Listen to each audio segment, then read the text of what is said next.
Hi everyone, and welcome to the second blog for the Tackle the Feelings Before the Behaviour parenting approach. If this is the first one you're watching and you don't know what the hell I'm talking about, I urge you to watch the first one where I give a bit of a brief overview of who I am and what I'm doing. And I'll just recap that this approach that I have is not new. It's taking information we already know, parenting theories that we already know and research, and trying to find a way to make it more accessible to parents. I want you to be able to use these things in the home, in your lives, understand the theory in a really easy way, and so that feel a bit more like you know what you're doing. This approach is so effective. So I'm entitling today's blog how to look at looking at emotions a bit differently. And the reason I say that is because we do sort of need to recap our own understanding of emotions in order to implement this approach. We all know what emotions are. Emotions are universal for every person on earth. It's the one thing that we have a universal system in. We all share the same emotions right from birth. And emotions are expressed and reacted to based on experiences. So this blog is going to be shorter than the last introduction. Sorry about that. I'm going to go about giving you your first task for this parenting approach to set a bit of a foundation, and it might actually give you something to do with the kids if it's too hot or too cold to go out, or if you just want to crack on with this. So after I've done that approach, I'm going to give you a little bit more information about emotions that can get you thinking so that you can help your kids in this and do a bit of your own reflection. And hopefully, if you're interested, to go a bit further and look a bit further into it. But the approach or the strategy I want to give you today is one of my firm favorites, especially when kids are going through something. It's a really nice, interactive, versatile activity. Little bit of a problem if your kids hate artsy drawing things, but I'm sure you can get around it. I wanted to show you, and I might still get a photo, I'll put it on my Facebook page, of a printout. I just found it on Google. You've got an outline of a human head. That's all you need to do, simple black outline of a human head and a page, and you get a couple of printouts, a couple for each children. Sorry. The core emotions, or the primary emotions, the range of emotions, normally judging by emotion-focused therapy, are joy, fear, anger, shame, disgust, and sadness. So joy, happiness, surprise, all of that. So there's 6. So for each child, get about 6 different pieces of paper. But keep it open. They might not say the same core emotions. I'll go through them again after I've said the strategy. But what you want to do is an activity to get your kids understanding emotions a bit better and in 3D. That's a bit weird, but in different ways. Because what I said in my introduction was that children don't have the words, they don't have their brains developed the same as we do. They feelings first, emotions first, everything's on a felt sense. So as they're developing their words and as they're learning to talk, the best way to get through to them is a multi-approach where you go from all the different sensory angles. The more angles you go at, the more the message is going to stick. So this approach, this piece of paper with a printout, is a human face, and you get them to pick an emotion, or you tell them an emotion. Say you want to pick anger. And the first thing I do before anything is I get them to give me their worst angry faces. So, and we get cross, and we express it visually. We show what we do. What happens? What happens in our body when we get angry? Do we clench our fists? Do we feel like we want to punch something? You make it really appropriate for their age, but you give them an idea of how you feel anger in your body, how you see it in your face, how you recognize it. Then you get them to draw that face in the printout. But before you do, you have your crayons and you get them to choose a color for anger, usually red, but leave this open for them and get them to explain why they've chosen that color.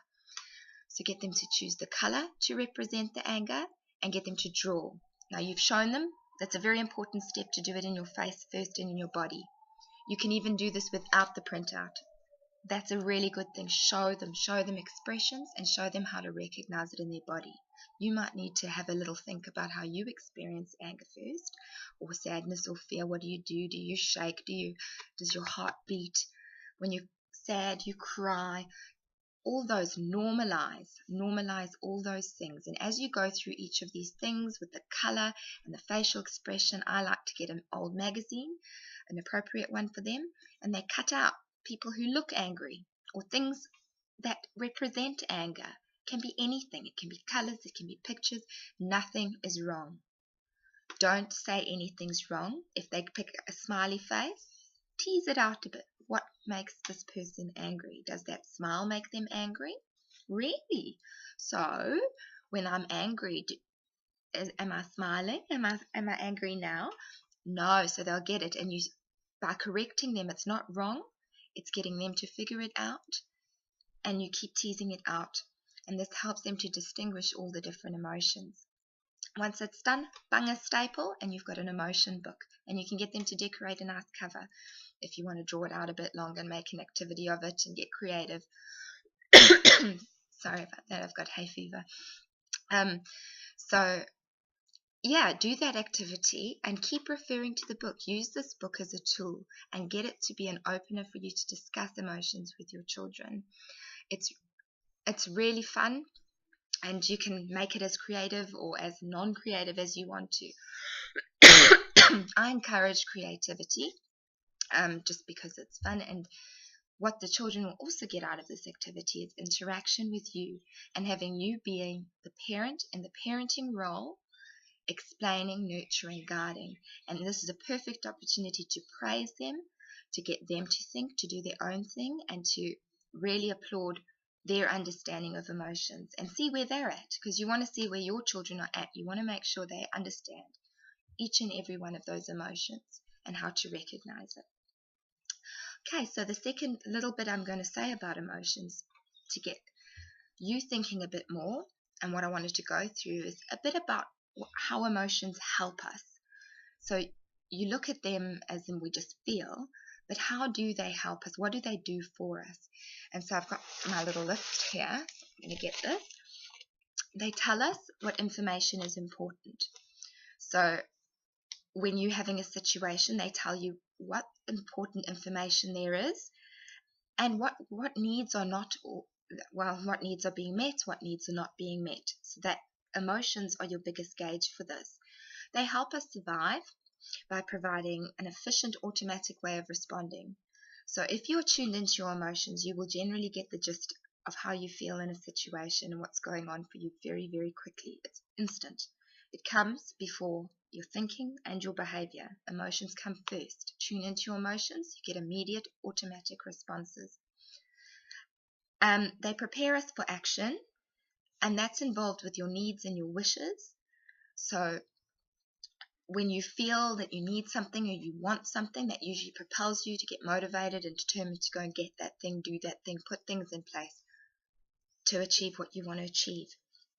They also integrate experiences.